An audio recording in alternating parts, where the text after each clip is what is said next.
two big boys right here. They've been sitting under that box getting fat, staying dry. Oh, a big boy and a big girl. That one looked like a crocodile almost. He go. He go. New project coming in for y'all. Yo, yo, yo, it's your boy, man. All right, so look. That's the lumber. Gonna be doing like a little fireplace today.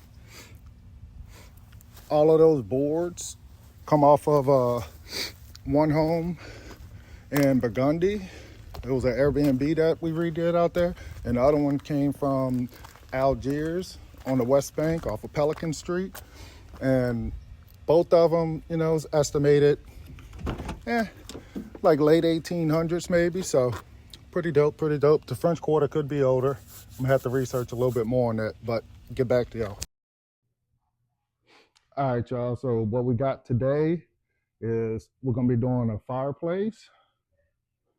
We're gonna do some tile down there at the bottom ledge, tile up the side, up around the top there, a mantelpiece, and then we're gonna do some wood accent going all the way up to the ceiling with it.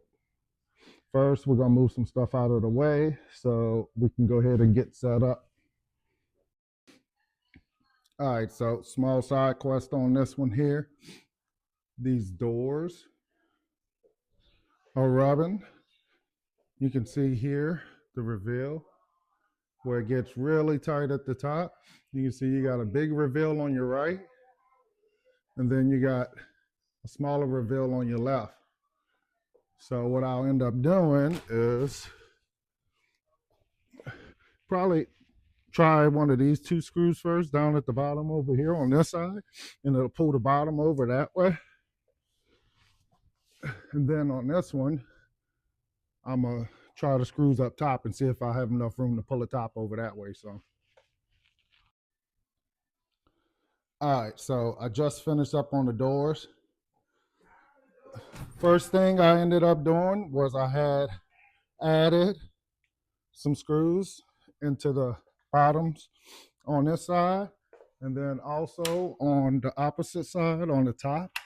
If y'all remember the way they were angled, I added screws to the top. Then it was still rubbing pretty good, so I had to add shims to here to push that out a little bit, and also some shims there to push the top over and down some. And you can see this one leveled out pretty decent for the most part compared to what it was. The other one's still a little tight. You could trim the top of this door, but you'll deal with this metal casing that it has on the exterior of it. So I just sanded it down to make it work, and also added a screw up here to pull the center of this up because this wasn't nailed. And typically on these French doors, they will have a sag in them. So you really want to shim all the way around it and make sure everything is tight, square, and level before you do them. Else you end up with major problems. But yeah, so that's done. On to the next thing. Oh snap, I forgot to show y'all how it's shut. All right, so you see the reveal? One more again, one more again, one more again. Like a charm, baby.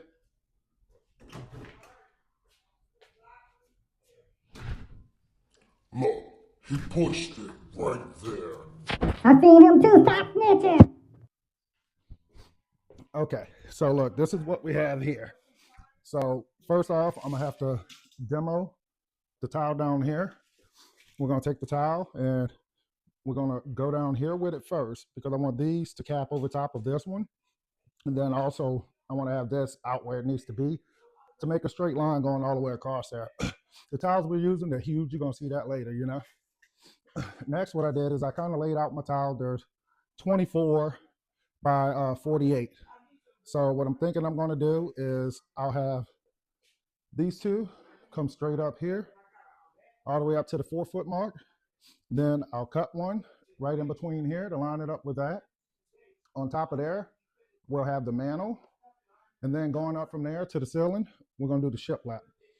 I made a center mark here. I figured out how unlevel this is. That is over here on this side.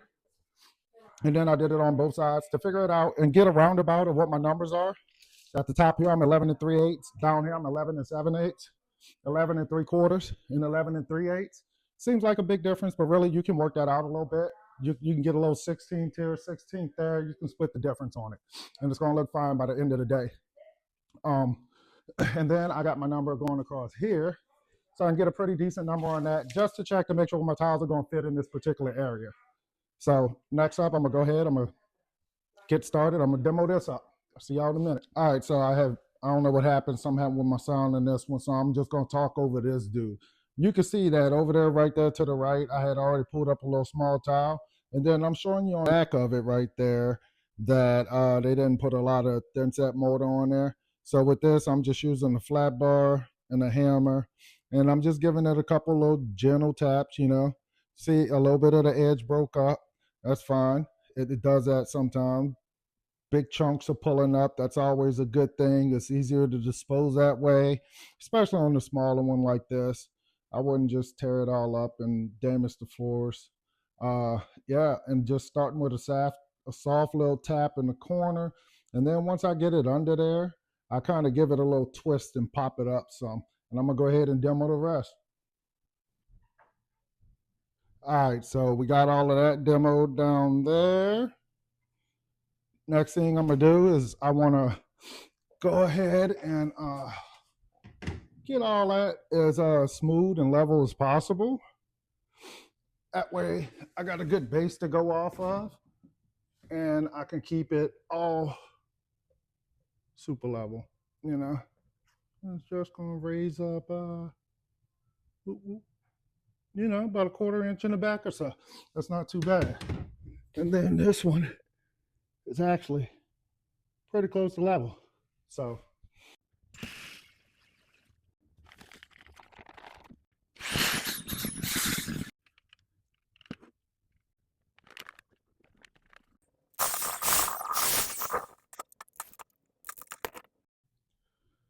all right, so we got the mortar all mixed up.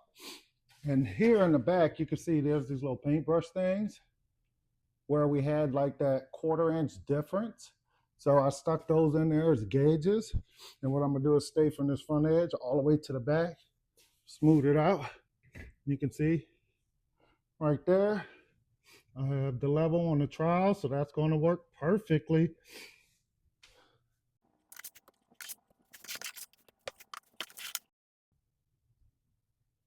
All right, so first we got our piles on there of our mortar, and we're just gonna start. I'm just spreading it around a little bit, working it across, baby. Just kind of gauging out that thickness back there.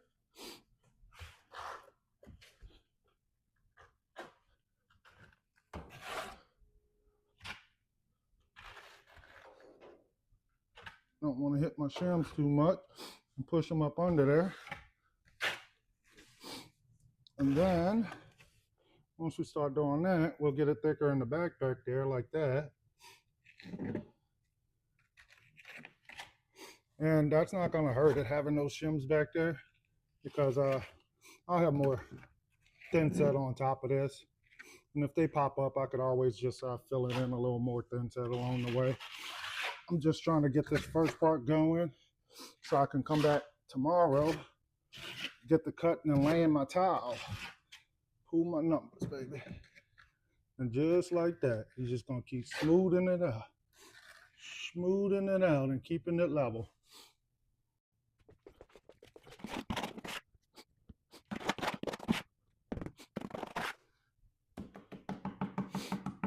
Oh, in case y'all was wondering about this, this is the, it's rounded, so you can scoop your stuff out of your buckets. Just a little scoop, little bucket scoop. They use it for sheetrock this. If you use it for any type of mortar, make sure you clean it off good. Else you're gonna have issues later. Get it before it dries.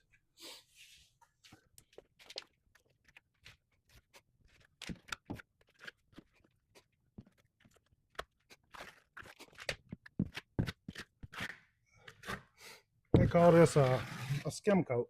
Even when you pull up tiles on the floor sometimes, you can use the mortar to skim it out and make it level, so you're not killing yourself on the demo portion.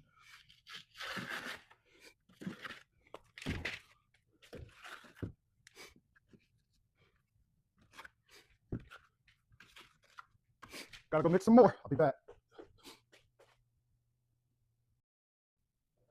All right, so I basically did the one side first so y'all can see, and then I'll show you whenever it's done. And there's my shims, they're back there. Let's just smooth over with it. Then I'll mix some more up and finish this up.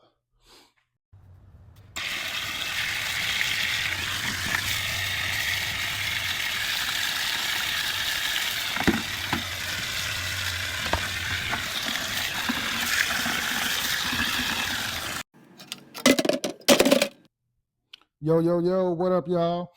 All right, so this is where I'm gonna stop at today. I got that all leveled out like I want it. I'm not worried about the little indentions in there. I'll chisel some of that out tomorrow, like this little stuff. I'll smooth that out, chip it off. It'll be easier then. And then whenever I lay my tile, I can fill in a couple of the other little spots, because I'm gonna make sure that this tile sits flat on there, because it's really big tile, so you can't have like gaps and holes that are too big in there, because it might break in that area. So, but other than that, that's it for today, and I'll be back tomorrow. Peace. And before I forget, if y'all like the content, please like, subscribe, follow for some more content. I got more videos coming out. It's your boy.